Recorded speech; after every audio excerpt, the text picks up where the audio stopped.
Ya, apa pertanyaannya bilang? Jadi kayak pembahasan sebelumnya yang mengenai kan sempat nyinggung media sosial dan self esteem.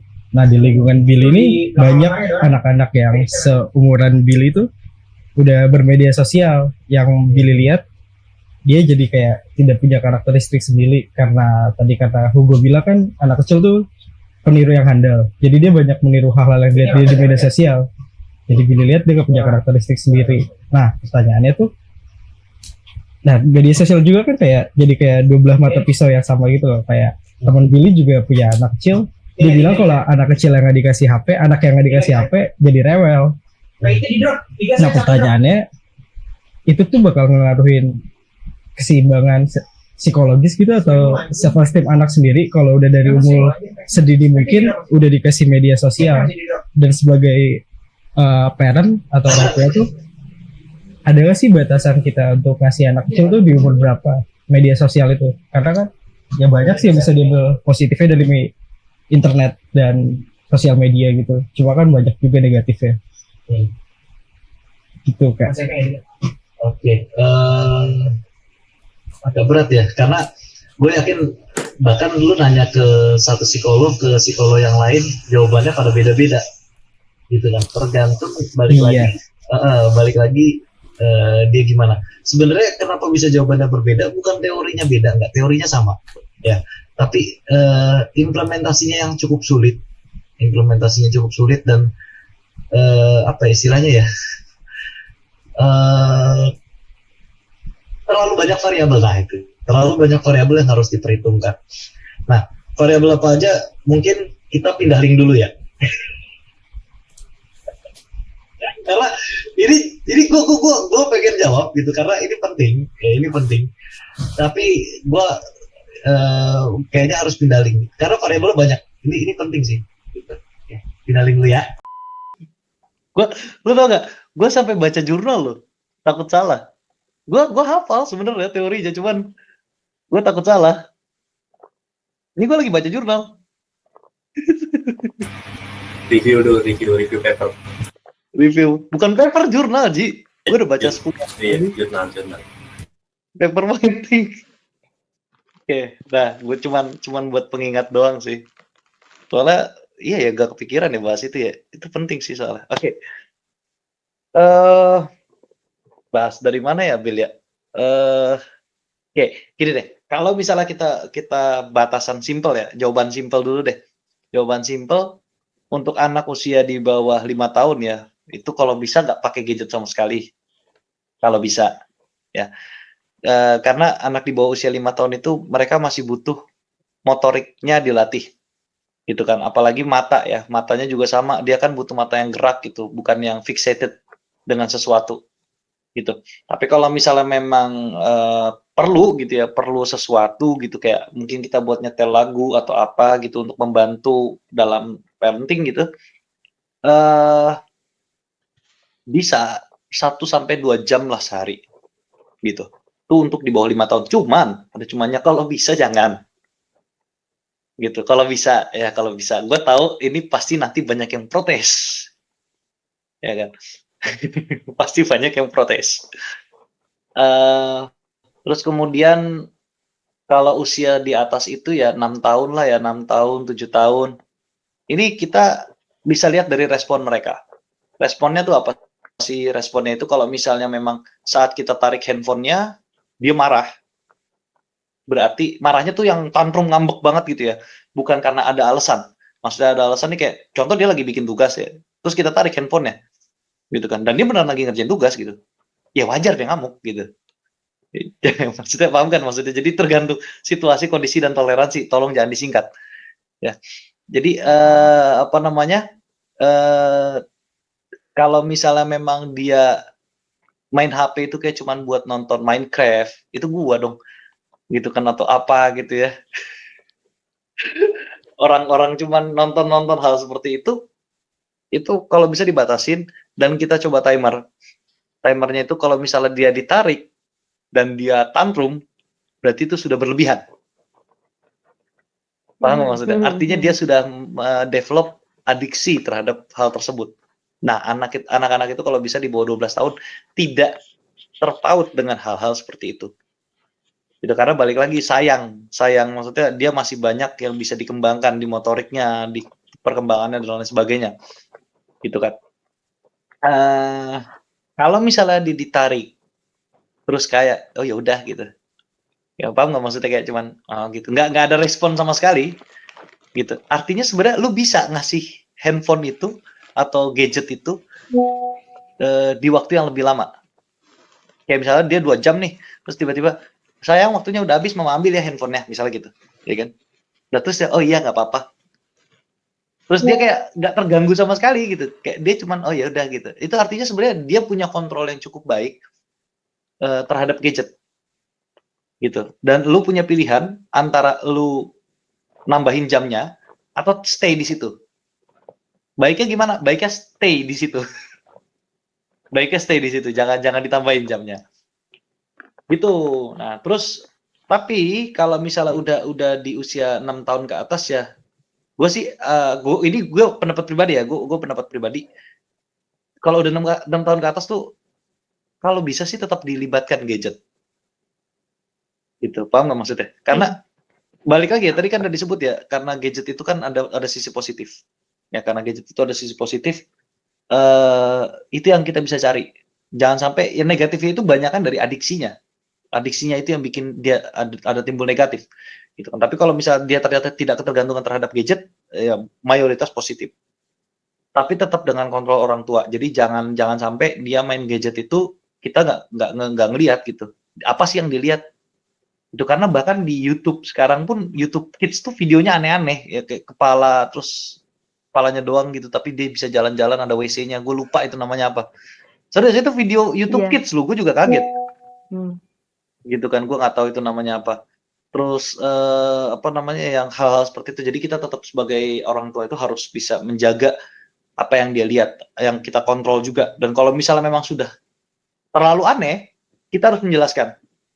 Gitu, menjelaskan bahwa itu kurang baik gitu kan, atau itu sebenarnya tidak masuk akal, tidak realistis dan lain sebagainya gitu kan. Jadi tetap harus ada kontrol. Terus kalau misalnya ada nggak sih cara biar apa ya, biar dia tuh menggunakan gadgetnya lebih efisien, bukan efisien tapi lebih bermanfaat buat dirinya sendiri gitu kan. Itu bisa diarahinnya gimana? Misalnya bapaknya nih yang mulai ya kan, pulang kerja apa gimana nonton video tutorial bikin apa, bikin layangan kah, bikin apa kah gitu. Jadi anak itu tertarik, setidaknya walaupun itu pakai gadget dia punya skill baru. Gitu, karena kalau misalnya dia cuma nonton hiburan dan terlalu banyak yang dia tonton hiburan itu apalagi di gadget, itu bisa mengurangi konsentrasi, bisa menurunkan konsentrasi anak tersebut. Itu. Jadi ya positif dan negatif sih gitu. Atau lu ajakin aja main catur online gitu kan biar dia fokus tuh di situ. Ada tuh satu tuh teman gue ya kan yang matanya cuma satu gitu kan, gue ajakin main catur online kabur terus. Nah itu. Batuk dia. Kenapa, Ji? Nggak apa. Nah, Nggak tuh. apa-apa. Nah, ini belum selesai loh. Belum selesai loh. Jadi bahasannya masih panjang ya. Gitu. Jadi itu beberapa variabel yang bisa kita ambil. Terus apalagi ya yang mau gue sampaikan? Banyak sih sebenarnya, tapi gue lagi memilah mana yang kira-kira bisa lebih diterima dengan cukup baik. Oh ini, saat pemberian gadget, selain diawasi dengan baik ya, kita juga harus mastiin gadgetnya itu memang punya fungsi anak-anak. Gitu. Jadi kalau lu pakai Samsung, gue taunya Samsung ya, dia ada apa namanya buat kids mode. Gitu. Kalau Apple gue nggak tahu ya, kayaknya Apple tuh ada restriction mode apa gue lupa. Udah lama gue nggak pakai Apple. Gitu. Jadi itu kita batasin gitu, pilihannya apa aja gitu kan. Jadi dia nggak bisa download aplikasi baru nggak, gitu kan. Di password dia cuma bisa masuk ke bagian kids mode gitu. Nah terus kalau di Jepang itu kalau nggak salah anak-anak itu malah disuruh ya bawa handphone, tapi handphonenya itu cuma bisa telepon ke nomor-nomor tertentu gitu. Nah beberapa handphone juga yang modern ya, yang HP-HP modern, kalau Jepang tuh kan ada HP buat anak-anak gitu kan, yang kayak dia cuma speed dial gitu.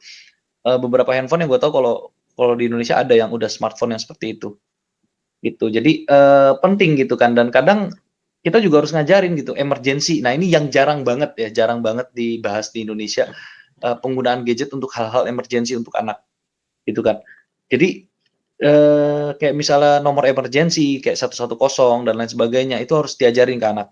Jadi kalau misalnya ada apa-apa tekan ini langsung telepon, tekan ini langsung telepon gitu loh. Jadi biar anak itu tahu gitu, tahu harus kemana sih kalau ada apa-apa, harus kemana sih ada apa-apa. Dan ini sebenarnya modernisasi dari dulu ya. Kalau dulu pembelajarannya kalau hilang cari satpam. Iya, dulu gue diajar gitu. Pokoknya kalau kamu nggak lihat orang mama, nggak lihat papa gitu kan, kamu cari satpam. Dan gue sering hilang. Gue sering hilang. Sama. Ya kan disuruhnya kan cari satpam ya. Iya, nggak ada Iya, satpam gitu. nangis. Nggak ada satpam nangis gitu. Lu bilangnya nggak ada satpam gitu kan, cari ke suruh balik ke tempat kumpul gitu. Dan ini gue sedikit sharing ya. Dulu waktu itu gue pernah ulang tahun keberapa ya gue lupa, ulang tahun keberapa, dan itu gue nggak dirayain sama keluarga gue karena gue juga nggak sadar gue ulang tahun. Tapi kebetulan waktu itu Dharma Wisata sama Cambridge ya, Dharma Wisata sama Cambridge. Gue ikut Dharma Wisata itu ke gue lupa taman apa namanya, gue lupa karena tamannya udah bangkrut, udah nggak ada sekarang. Ya kan. Nah, terus gue masih kecil, gue paling kecil waktu itu, dan busnya itu kan dipisah-pisah itu kan berdasarkan grade ya. Dan teman-teman gue waktu itu kuliahan sama SMA, jadi gue kayak gak ada teman sama sekali, gitu. Kayak gue nggak ada apa namanya kenalan lah, nggak ada kenalan yang bisa gue ajakin ngobrol karena gap umurnya jauh banget, gitu kan. Dan gue bosen. Akhirnya gue masuk labirin sendirian. Jadi gue lupa itu umur berapa ya, 7 tahun apa 8 tahun apa 9 tahun, pokoknya sekitar segitu ya, anak SD ya kan. Gue masuk labirin sendirian, habis itu ya hilang. Ya gimana sih anak kecil masuk labirin yang segede gaban gitu, bukan labirin kecil loh, labirin taman gede banget itu kan.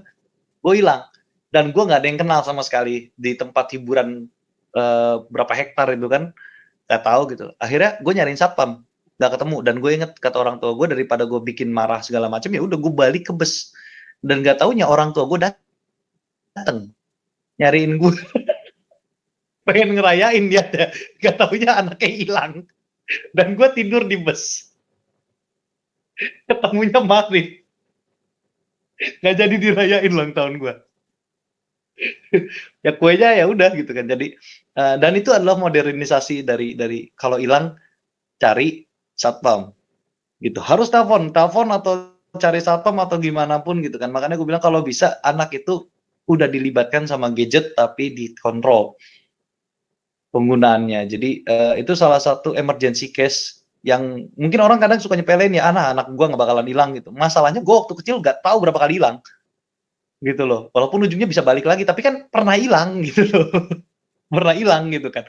Jadi akan ada resiko anak gue juga hilang nantinya di masa depan gitu ya. Jangan sampai amit-amit gitu, cuman kan dia itu resikonya sangat tinggi gitu loh. Hilangnya maksudnya hilang di tempat hiburan ya, bukan hilang ngabret gitu tahu mana gitu. Pokoknya kesasar lah, bukan hilang ya, nyasar lah gitu kan. Nah itu salah satu pentingnya gadget ya kan.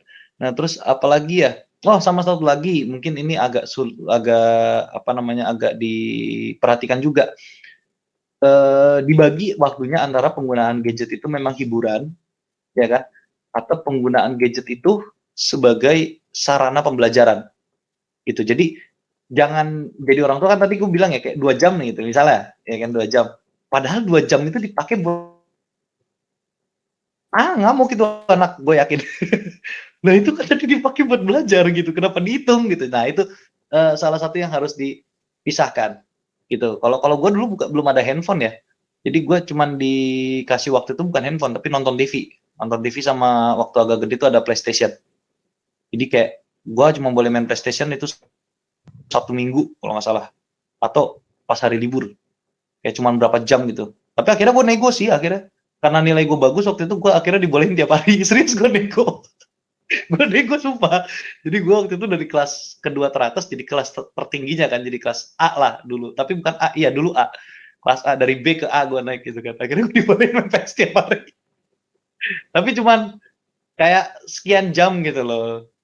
nggak boleh itu kan. Dan gua nggak boleh ngamuk, gua nggak boleh pakai tapi yang namanya mati ya mati. Nah itu kontrol yang seharusnya dicontoh, termasuk dengan gadget ya. Kalau sekarang kalau sekarang kan bukan PlayStation ya, lebih zamannya ke gadget. Paling itu dulu lah. Sebenarnya masih banyak sih, tapi gua rasa terlalu ekstrim gitu. Gimana Billy? Masih ada satu sih mungkin kalau yang balik ke adiksi tadi. Kalau anak kecil udah Oh iya. tantrum tuh. Heeh. Itu tuh banyak banget di lingkungan Billy sendiri sih. Kayak kalau misalnya diambil dia parah-parahnya udah wah lah, tantrumnya udah sangat kelihatan jelas. Jadi orang tua sendiri pun bingung harus kayak gimana ngasihnya karena udah nggak bisa lepas banget anak kecil itu sama gadget. Nah itu harus gimana jadi kita sebagai orang tua tuh kalau misalnya anak kecilnya udah punya adiksi terhadap gadget sendiri.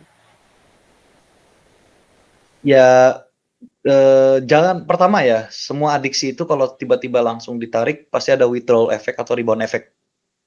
Ya. Dan anak-anak itu bisa kena hal seperti itu. Jadi cara menanggulanginya gimana? Pelan-pelan. Jadi dikurangi adiksinya tuh pelan-pelan. Jadi misalnya tadinya 2 jam, ya tetap dikasih gitu, tapi nggak jadi 2 jam. 1 jam 55 menit. Besoknya 1 jam 50 menit. Besoknya 1 jam 45 menit. Nah, tapi nanti dia tiap ditarik, dia akan tantrum. Ya kan? Itu gimana cara menanggulanginya? Ya mau nggak mau sebagai orang tua ya harus tahan malu. Gitu. Harus ditahan malunya. Apalagi kalau di muka publik ya. Gitu kan. Dan ini apalagi di muka publik. Kalau udah di muka publik, pertama anak itu nggak boleh diomelin di muka publik. Ya kan? Sebenarnya ngomel aja udah salah. Gitu, apalagi di muka publik. Gitu. Jadi kayak ya udah kita jagain anak ya, biarin tuh anak guling-guling, yang penting aman. Ya, jangan guling-guling masuk jurang loh. Ya, guling-guling aman. Ya, kalau misalnya memang keadaannya aman, dibiarin sampai dia selesai mengeluarkan emosinya, ya, gak ada suaranya sama sekali. Ada nggak suaranya? Masuk dari tadi. Masuk. Aduh, gue sebut nama si Hugo maksudnya. Ntar sensornya titit gitu. Oke, jadi kalau misalnya memang konteksnya di ruang publik ya udah gitu. Dia ditenangin, yang penting dia aman, yang penting dia aman, yang penting dia tidak menyakiti dirinya sendiri dan dia tidak menyakiti orang lain. Gitu. Konsepnya, tapi memang prosesnya pasti berat. Pasti anak itu ngamuk. Kalau misalnya dibilang nggak mungkin anaknya nggak mau berhenti, nggak mungkin Pak anaknya nggak berhenti ngamuk, gitu loh. Anak lu tuh makan itu energi, ya kan? Energi itu yang kemudian dikeluarkan. Itu melanggar hukum fisika, Pak. Gitu loh. Hukum alam lu langgar gitu kan. Kayak dia makan nasi 1 butir ngamuknya 24 jam. Impossible. Pasti capek. Gitu loh. Paham nggak? Jadi kalau misalnya memang energi yang meluapnya itu sudah keluar, gitu dia sudah mulai tenang, ya, baru diajakin ngobrol. Perkara tenangnya itu lapar, ya kan? Atau apa terserah, pokoknya dia diem dulu. Gitu. Dia sudah bisa mengontrol emosinya gitu kan. Kasih tahu, "Sayang, kamu nggak boleh kayak gitu." Gitu kan. Bilangin, "Kamu kalau marah-marah, kamu bikin orang lain nggak nyaman." Gitu kan. Nanti kalau misalnya orang lain gak nyaman, terganggu sama kamu. Jadi dijelasin tuh kenapa gak boleh tantrum di depan umum tuh dijelasin. Tapi bukan dibilang, "PA lu," gitu kan, "ngapain lu?" Gak boleh gitu kan. Bahaya gitu. Nanti kan masalahnya sekali tepak palanya jungkir balik kan bahaya gitu. Jadi apa ya istilahnya, eh kitanya juga harus paham ya, harus paham batasannya dan memang sebagai orang tua mau nggak mau harus terima malu. Kuncinya di situ, terima malu. Gitu. Udah beres, anaknya tenang, bawa ke dalam atau bawa ke tempat yang sepi kalau misalnya memang lagi di tempat umum gitu ya. Ya udah, tapi jangan dipojokin juga ya, maksudnya jangan terlalu dipres gitu. Jadi tetap ada ruang gitu antara orang tua sama anak. Kita berikan space biar kita ngobrolnya enak, anaknya juga terima gitu kan. Dan kita arahin. Gitu. Jadi dibilangin, "Sayang, baiknya kamu nggak ngamuk kayak begitu kayak tadi gitu. Kamu bikin orang lain tidak nyaman sama perilaku kamu. Kamu mau nggak kalau tiba-tiba kamu lagi jalan ada yang teriak-teriak? Kan nggak nyaman kamunya gitu." Nah, balik lagi ke situ. Cuman gue tahu nanti pasti ada yang komen, "Lu belum jadi orang tua." belum ngerasain gini. Itu ya kita bahasnya secara sains saja, kita bahasnya secara ilmu gitu. Karena kalau udah bawa pengalaman empiris nggak akan selesai. Itu kira-kira Billy. Ya, efisien, bukan efisien, idealnya seperti itu. Kalau gue sih ya udah. Maksudnya Kameranya jatuh. iya, kameranya jatuh. Ya, dari tadi. Gue pegangnya. Nah, udah. Dah, itu tuh. Gue pegangin beneran kameranya. Sulit. Untung nggak jadi pakai GoPro. Jadi pakai GoPro pegel gue megangin GoPro. Berat aja. Berat Pak, bukan berat lagi Pak. Lumayan lu GoPro tuh. Nah, tuh, kira-kira ada lagi? Udah cukup sih jawaban dari Kak Bombat ini. Udah tahu juga gimana jadinya cara mengatasi tantrum anak dan cara penggunaan gadget yang baiknya untuk anak juga seperti apa. Kasih jawabannya Kak. Sama-sama dari Hugo, Kania, dan moderator bagaimana? Nggak ada. Ya barangkali dari Kania atau Hugo ada pertanyaan. Ini secara materi kita sudah tuntas semua ya dari list ya. Sudah. Nggak ada sih. Gimana? Semua poin terbahas. Panjang juga ya. Closingnya paling itu aja ya. Ini gak tahu bakal jadi berapa part. Cuman kalau gue sih nguploadnya mungkin pendek-pendek ya. Nggak mungkin gue upload langsung 2 jam kayaknya ya. Ada ya? Footage. Ada 2 jam. Jam setengah. Hampir 2 jam. Hampir 2 jam ya. Footage hampir 2 jam. Paling itu aja dari gua Green Wombat, dan bahasan ini balik lagi ini diskusi sharing yang memang bukan berdasarkan pengalaman tapi lebih ke arah keilmuan ya. Dan gue di sini sekalian memperkenalkan beberapa dari orang-orang yang terlibat dalam ASCII Animation Series, dan yang kebetulan di sini ada 4 bersama gue. Ini orang-orang yang jadi penggawa utamanya gitu. Jadi ada animatornya yang barusan jadi moderator, ya kan? Terus ada voice actornya, ada voice actornya Hugo, voice actornya Billy, ada voice actor dia. Gue nggak tahu sih, kayaknya bakal diedit sama si Aji. Jadi gak nanti pakai Billy-nya, dia gak kelihatan. Tapi ini gue jujur ya, gue baru pertama kali ngeliat mukanya Billy. Maksudnya ngeliat mukanya si Amori ya, nama aslinya Amori kan. Ternyata sama ya sama karakternya ya. Ganteng kan? Cuma beda warna rambut doang loh. Bentuknya sama. Rambutnya mana ada pirang sih. Ya udah besok dipilok. Mau gue bawain nggak? Pilok ya, bukan cat rambut. Gitu. Ya udah, paling itu ya. Ini dari ASCII Animation Series. Nantikan lah itu, nanti pasti ada jam tayangnya kapan, nanti gue bakal publish juga di Green Wombat dan di Facebook pribadi gue juga, gitu kan. Atau sekalian di GRT juga ya, sama ya Ji ya, di publish aja sekalian lah ya.